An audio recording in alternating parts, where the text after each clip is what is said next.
Once we get these filled up, what I'm going to do is tap the mold on the table to get any of the air bubbles out. Okay, like this. And then pop it in the freezer until it's ready. They're ready to come out, and you'll know by they change a little bit of the color of the plastic changes, and then they will just pop right out cleanly. If you take this out and they don't come out cleanly, then just put it back in for a few more seconds.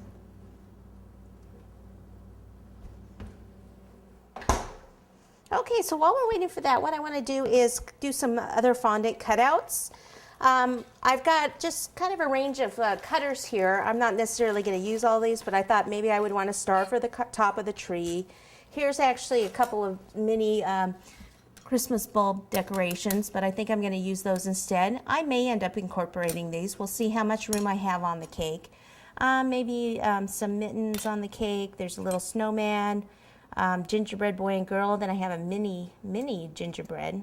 And this little cupcake, I thought that might be cute in gingerbread and the house. So this is just chocolate fondant that I have lightened quite a bit with white fondant to give that gingerbread more of a gingerbread color. And if you can do these ahead of time and actually let them dry, that would be fabulous, because then they'll be easier to hang on the tree. If you don't have as much time, you can take some Tylose powder and actually knead that into your fondant. Tylose powder is an ingredient that makes gum paste, and it will also firm up your fondant and help it dry quicker. So I think I'll do actually the boy and the girl. So I think I'll do this size.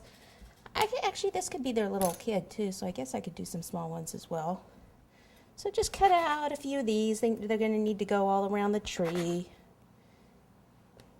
Cut out some girls.